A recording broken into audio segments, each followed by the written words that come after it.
Zaúhlovačka a její vzpomínky. S paní Košičkou jsme se setkali během parného srpnového dne v dílně Zaúhlovačky. Do Vratislavic z domova dorazila pěšky, tuhle trasu kdysi chodívala 2krát denně, do práce i z ní. V Bitexu začala pracovat v roce 1971, hned po vysoké škole. Díky svému zaměstnání se dostala do všech místních závodů a později pečovala o všech 365 textilních prodejen. U paní Košičkové se nezapřou geny rodičů archivářů, takže jsme od ní dostali spoustu materiálů a podkladů k historii areálu Zaúhlovačky. Poslechněte si paměti bývalé zaměstnankyně Bitexu, ženský pohled na chod továrny i lidský příběh o každodenním sladěním rodinného života s tím pracovním. Tak začnu mými rodiči. Ano. Oba dva se sešli ve Slaném. Maminka tam pracovala na okrese a tatínek tam dělal nějakého poslíčka. A tak se seznámili, vzali se, ale to už se brali v Teplicích, protože spolu tam odjeli. Po svatbě našli práci v Teplicích, ale moc se jim tam nelíbilo. A když byla, jak se to řekne, chtěli se podívat, nebo chtěli vyslechnout tu žádost, aby lidi obsazovali pohraničí, tak se oba dva teda rozhodli, že pojedou do... Taťka šel hledat, kde by co bylo, a protože pracoval na tom okrese, tak ve Frýdlantě byl tenkrát okres a vzali ho tam. Bylo to rozhodnutý, našli tam domeček a bydleli tam vlastně až do svojí smrti. Tatínek teda pracoval na tom okrese a měl spoustu nabídek. Nevím, jak se k tomu dostal, protože vlastně teprve v té práci musel si udělat střední všeobecně vzdělávací školu a školu jako pokračovací střední v Liberci. A pak ho žádali si na lesní správě a v Liverdě, no jenže dávali mu i bydlení, ale z okresu ho nechtěli pustit. Zůstali jsme ve Frýdlantě, tam jsem se narodila nejdřív já, potom sestra a druhá sestra po 10 letech. A rodiče si tam pak vzali maminčinu maminku ještě potom k stáru. A já jsem po vyučení, všechny tři jsme teda šli na vysokou školu a já jsem dělala tady střední školu v Liberci, teda vysokou školu v Liberci, textilní. S tím, že skončila jsem a zároveň už jsem se seznámila s manželem, takže jsme to tak nějak, to bylo ve stejném období, když jsem promovala, tak už jsme byli oddaný a bydleli jsme u jeho rodičů v Doubí tady v Liberci. A já jsem hledala zaměstnání a našla jsem první, co bylo tady ten Bitex. Chtěla jsem jít k počítačům, protože mi to hrozně bavilo, ale to vůbec nepřipadalo v úvahu. Tam jednak bylo obsazeno a jednak si myslím, že viděli ženskou, tak asi řekli, že nechtějí. Nevím prostě z jakého důvodu, ale zavolal si mě technický náměstek a říkal, no a tak prosím vás, tak mi řekněte, jestli víte, co to je KSR. Já jsem říkala, no to teda vůbec nevím, protože to byly takový ty zkratky komunistické, všechno. A tak to vůbec mi nic neříkalo. No to je komplexní socialistická racionalizace. No to mi taky nic neříkalo. A to byste dělala. Já říkám, no tak nevím, to mě musíte vysvětlit. Bylo to jako zlepšovací návrhy, ale v menším rozsahu, protože měla Bitex 9 závodů, tak jsem je objížděla, nebo oni mi posílali zprávy, tam zase byl nějaký referent, který to tam sbíral a já jsem to tady kompletovala. Takže to nebyla nebylo to práce, která by mě až tak moc bavila, protože jsem seděla u stolu a jenom jsem jako zapisovala to, co mi řekli, dělala jsem nějakou tabulku, zrovna na to taky nejsem extra, já spíš takhle mezi lidi. No a potom, počkejte, pak jak to bylo ještě dál? seděla kde? A to jsem byla na podnikovém ředitelství. Jo. Takže bych vám mohla vyprávět, jak vypadaly závody. Vlastně vždycky, když jela ta 603, nebo já nevím, co to bylo za auto, tak vždycky muselo být obsazený, že to se to hlídalo. Tak jsem tam seděla vzadu a viděla jsem všechny závody, jak vypadaly, ale v první fázi mě strašně pomáhal pan Oraný, protože on mi dělal konzultanta, to byl určený od toho technického náměstka, ten byl moc hodnej, teda ten pan inženýr Pospíšil. A pan Oraný mě posílal na různý dostupný továrny, kde jsem se trošku jako vyučovala a sledovala jak to tam chodí. No, takže Vratislavice, Rochlice, oba závody teda v Rochlicích, Chrastavu, ve Frýdlantě Přádelnu. Prostě prošla jsem to, co se dalo. No a jinak jsem jezdila zase s nima a dívala jsem se, jak to tam funguje v těch podnicích, ale prakticky jako bylo to pro mě fajn, když jsem měla malé děti. Tohle bylo v roce 71, když jsem nastoupila do toho Bitexu a v 73. už manžel pustili ho z vojny, byl v Prešově, měl tam možnost zůstat i s bytem a se vším, ale nechtěl, že tam u rodičů zase chce jim pomáhat a tak. Tak jsme zůstali tady. V 73. se narodil syn a tak jsem s ním byla doma jenom asi 2-3 roky. Jo, ano. Do poslední chvíle jsem chodila pěšky přes ten kopec. 5 dnů před porodem jsem ještě vyrazila, protože se narodili oba dva v březnu i dcera, tak jsem vždycky 5 dnů před porodem ještě jako absolvovala tu cestu, hladová jsem přilítla, honem jsem si dala něco k jídlu a to jsem právě utíkala tady kolem té zauhlovací věže a spěchala jsem k píchačkám, abych to stihla, vlastně, protože jakmile se po 5 minut zpozdil člověk, tak půl hodiny musel nadělávat odpoledne. A to mě chybělo potom, protože já jsem běžela domů, mezi tím jsem tady nakoupila v tom krámečku, jo, tak to bylo takový strašně napínavý všechno. No takže 5 let na to, co byl syn, tak se narodila dcera, se synem jsem byla chvíli doma, ale bylo to tak, že jsem třeba potom už, jako byla jsem na krátký mateřský dovolený a když něco potřebovali, tak třeba za mnou přijeli domů a vysvětlila jsem jim, jak to mám v té tabulce. Tak trošku, no ale nemůžu říct, že bych nějak to přeháněla, jo, ona to nebyla těžká práce, vůbec ne. A ještě děti jste měla teda ve školce v jeslích? Syn musel, to tenkrát byli povinný, to byla škoda, protože mu bylo 5 roků, když se narodila dcera, u nás ještě nebyl chodník a my jsme každý ráno s tou dcerou na sáňkách jezdili do školky, která byla možná půl hodinky, jo, když se to vezme, tak jsem ho tam musela odložit, jemu se tam nelíbilo, plakal tam. A já jsem byla sama s dcerou doma, což mě teda hrozně trápilo. No, to mě hrozně drásalo. Já jsem pak hlídala i cizí děti, protože mám ráda děti. Jo. No, ale nedalo se nic dělat. No, ona to taky nerad vzpomíná. Podniková? Ne. Prostě to byla tam jako místní spádová. No. Tady ani nevím, jestli byla nějaká podniková. No, mám tady fotky z toho, když jsem byla v práci, ale to musíme trošku tady asi porovnat, protože mám třeba fotku z brigády. No vidíte. Tadyhle jsem něco nakreslila, takový nějaký, ale to si, fakt vyberete si, co se vám hodí, jo. Tadyhle je. To je ten technický náměstek. Jeho syn, myslím, že teďko dělá doktora. Tohle je pan Oraný. Nevím, jestli znáte Ivana Šmerdu, ale to bude pan Oraný vědět. A tohle to byl můj šéf Friedrich. Ten kouřil jak...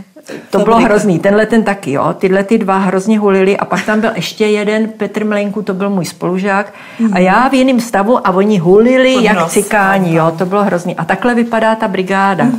Jak chlapi byli naložený na autě a jeli někam asi sbírat kameny, nevím přesně. A to se jezdilo tam, jak je teďko hřiště, jak je hřbitov, tak tam někde nahoru se jezdilo, my jsme tam jezdili sbírat brambory, no a hoši jezdili na nějaký takový speciální jejich brigády.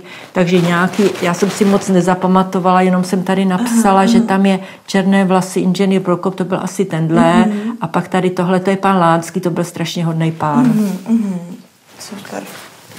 Tadyhle mám knížku, kterou mi daroval pan Neumann a to bylo, on se zabýval kobercema, ale teď přesně nevím, jak se jmenovala jeho funkce, jestli to tady je napsaný někde.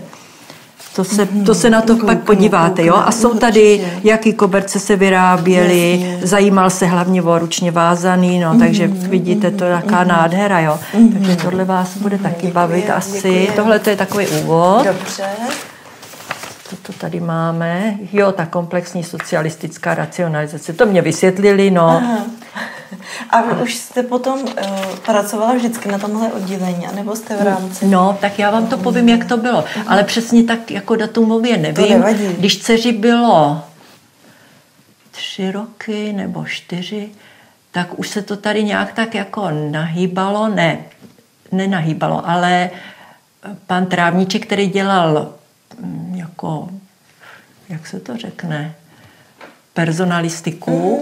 personalistiku, tak mě nabídnul, protože on odešel z Bitexu, jestli nechci jít do textilu Liberec. A to byla práce, která mě teda naplňovala. Jo, to nebylo, že bych tady musela sedět u stolu a psát tabulky, ale byla jsem mezi lidma a řešila jsem problémy všech prodejen. Bylo 10 okresů v Severočeském kraji a bylo to rozdělené po takových jako skupinách a každý město patřilo do nějakého toho okresu. Bylo 365 asi tak prodejen a znala jsem od vedoucí, uklízečky, skladních, všech prodavačů jsem je musela všechny znát, protože jsem řešila všechny jejich problémy. Včetně nějaký, když samozřejmě na zboží tam byli jiný zase, kterých scháněli zboží, ale když něco nebylo, bylo málo třeba, tak my jsme to rozdělovali. Byla úplně jiná doba než teď, jasně, jo? Ale mělo to řád a ty lidi byli strašně takový disciplinovaný. Takže když jsme jim řekli, že musí přijít hodinu později nebo něco, volali jsme vždycky na každý ten okres dispatching, protože to nebyly ještě mobily, tak my jsme odpoledne, já nevím, bylo k 5. hodině a my jsme seděli všichni u telefonu v těch svých kancelářích na každém okrese a my tady v Liberci, na tom ústředí a zjišťovali jsme, jaký mají problémy, kolik utržili zboží, kolik utržili tržby, jaký mají zboží, co potřebujou, jaký budou problémy a my jsme jim říkali, co mají za úkol. Jo, a oni teda fakt poslouchali, to bylo úplně neskutečné. No, takže to byla krásná práce a to jsem dělala dlouho. A pak už teda těsně před důchodem, protože jedna z těch vedoucích prodejen byla paní Vereščáková, tak mě nabídli, jestli chci to doklepat, takže mám jít k Vereščákovi. No. Takže jsem tam byla asi, to už nevím, jak dlouho, moc dlouho ne. A to jsem jezdila po prodejnách a scháněli jsme, kdo by od nás vzal zboží. Ale to už byly všechny prodejny prodaný. Mám seznam doma, kdo to převzal, jo, a to od partiovek prostě až po luxusní prodejny, všechno se zničilo, no. Tadyhle jsou takový obrázky. A to mluvíme teda už o době po revoluci. Teď už jsme úplně na konci, protože to byla vlastně moje poslední práce, pak už jsem šla do důchodu. No. Tadyhle jsou takový jako střípky, něco jsem fotila, když jsem chodila a tamhle máte krásný povídání, takže to všechno znáte. Jo, tohle jsou fotky z mýho běhání. No, byla to doba taková, jako když jsem byla tady, tak to bylo takový náročný, protože manžel pracoval na učňovské škole a ráno teda nás musel rozvízt do školky, do druhé školky mě sem, pak jel do práce, nebo jezdil do Frýdlantu potom pracovat do školy. No a takže a pak večer byla akce, to byl rachot doma, no, protože jsme museli všechno rychle zařídit na druhý den. Tak, tadyhle je. A vy už jste se potom do Frýdlantu nevrátila, už jste v Liberci tady? Do Frýdlantu jsem se jedině za rodičema nebo za babičkou a jinak jsem tam už pak nejezdila. No jezdím tam, ale máme tam domeček, jak ty 3 sestry jsem vám říkala, tak z toho tam teda se scházíme, ale jinak to je všechno. No. Tak, tohle to jsou, asi to všechno budete znát. Jo? Nechám vám to tady a co se vám nebude hodit, tak se pak domluvíme, co s tím. No.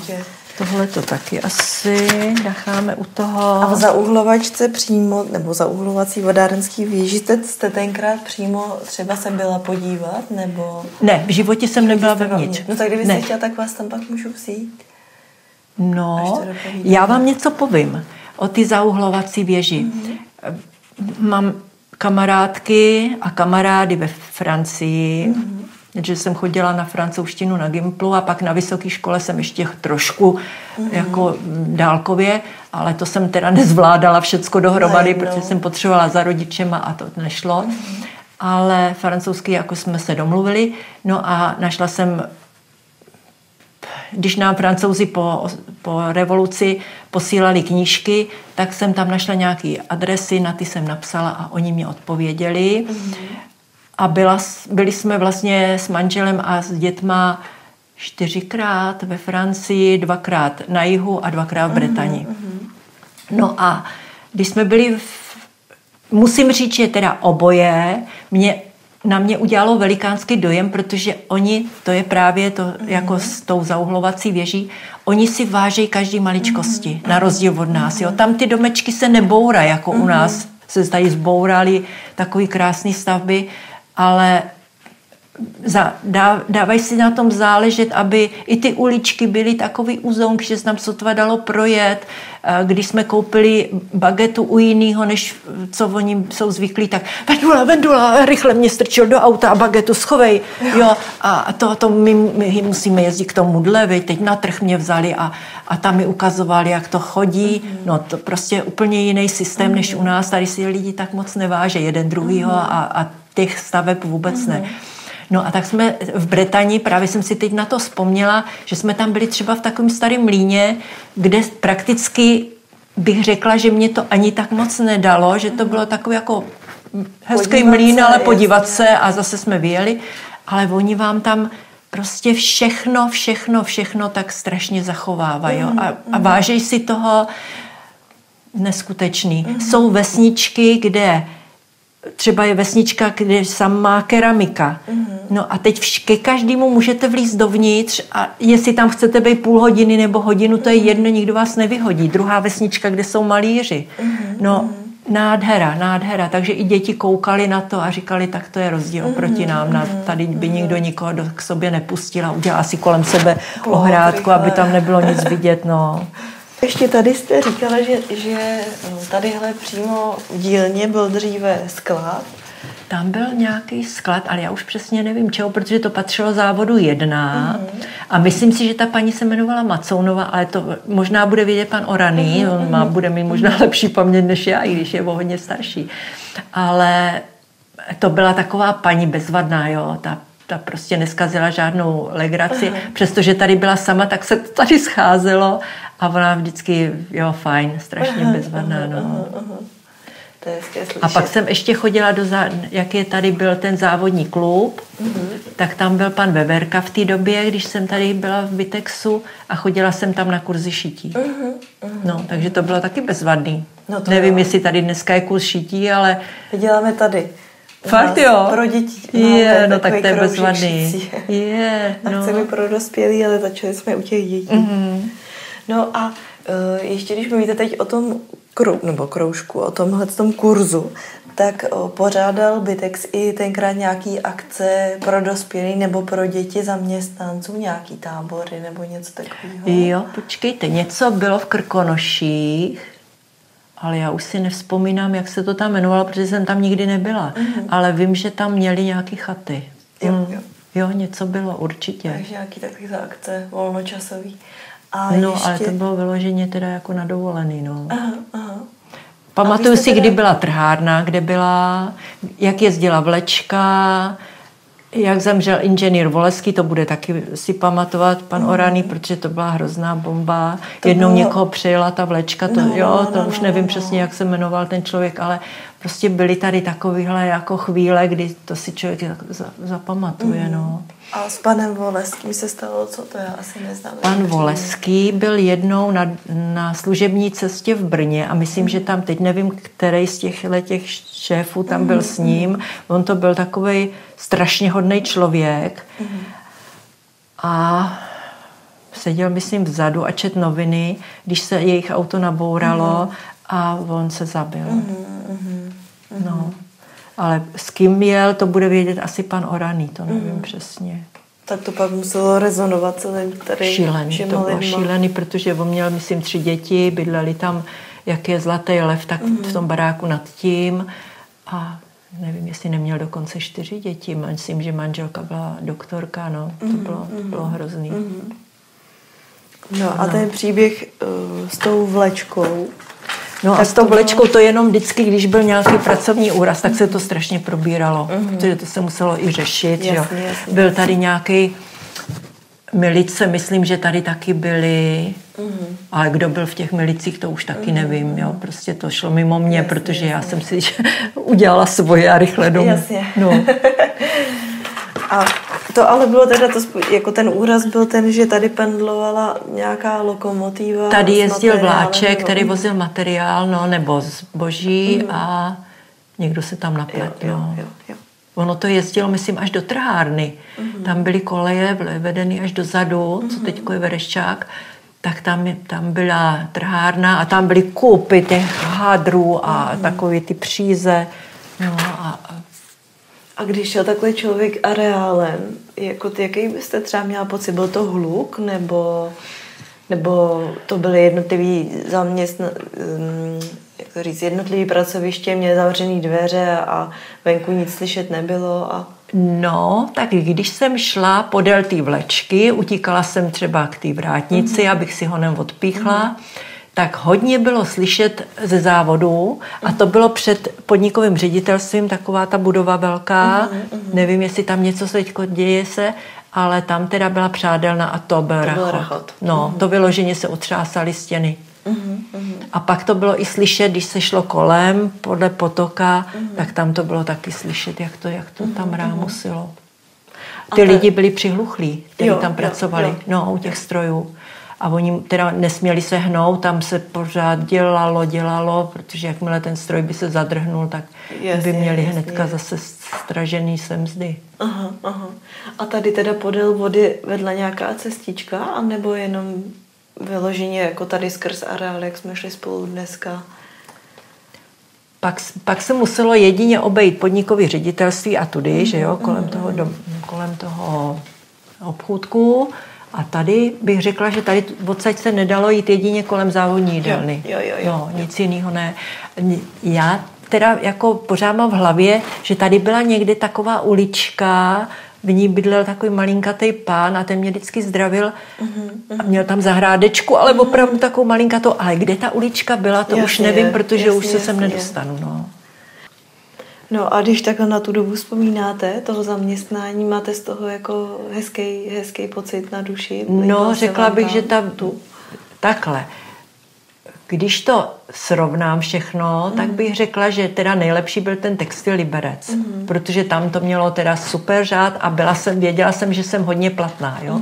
Když to tady jsem dělala práci, která jako myslím si, že by to zvládnul každý skoro, jo? Nebo prostě nechci se podceňovat nebo přeceňovat, to v žádném případě, ale nebylo to, co mě baví s lidma. A já jsem se, jako třeba vám můžu říct, že v kanceláři jsme seděli 4, já jsem byla v jiném stavu, pokaždý s dětma a tam ty prostě, že by šli na chodbu kouřit. To by nešli teda, to ne. Takže tohle mě jako vadilo, ale jinak nemůžu říct, že byla jsem ráda, že mám práci. Jasně. Jo, vůbec jsem nad tím nepřemýšlela, já jsem měla konzultanta v textilaně, jeho manželka právě pracovala tady, pan Odehnal, a ta textilana asi by to bylo stejný, podle mě. Jo, prostě fabrika, má to jiný řád, museli se zapisovat lidi do 603, tak aby byla vytížená, když se jelo, takže vždycky se tam bral ten člověk, který potřeboval si to, tak se to předem naplánovalo a nejelo se, že by jelo jeden člověk s autem, to v žádném případě. No. A pak teda vám vyhovovalo na tom dalším pracovišti, že to bylo asi takový víc logistika, víc složitý, možná víc teda no, tam se stalo, tam teda to nejdřív, když jsem teda mě tady jedna ta inspektorka ukazovala, jak to mám dělat tady v Liberci, abych mohla potom řídit všechny. Tak to začalo tím, že jsme ráno opovolávali prodejny a zjišťovali jsme, jestli je všechno v pořádku, protože rozbitá výloha, ten kouřil, takže všechno se řešilo. Jo? Zboží rozdělovali jsme každý kapesník, protože nebylo zboží, že jo, tak to... utěrky, ručníky, froťáky, zvlášť tohle, tak jsme běhali do vzorkovny, běhali jsme, třeba jsme i vyučovali na učňáku, prostě bylo to takový různobarevný, no, strašně akční a to mě bavilo. Je pravda, že ty prodavačky byly nesmírně takový jako tvárný a i kdyby děti nechali samotný doma, tak prostě do té práce šli a dělali tam třeba do 8, když jsme potřebovali. Jasně. No, pak tam bylo inventurní, my jsme vlastně museli se všema s nima spolupracovat, protože ty něco zjistili, tak my jsme to zase museli upravovat. Nešlo nikoho vynechat. Ne, to bylo tak krásně, to klapalo všecko soukolí dohromady, to se mi hrozně líbilo. No. Ono to tady taky nebylo špatný. Nemůžu říct, protože ty podniky, každý vyráběl takový krásný věci, to se nedá vůbec vypsat slovy. Když to vidíte teďko, že se prodávají v obchodě nějaký šunty a vlastně tam to bylo všecko kvalita. A měla jste nějaký výrobek doma? Nějaký, já nevím, koberec nebo... No, mám tam něco, ale nic drahýho nemám. Takový, že bych si něco nechala.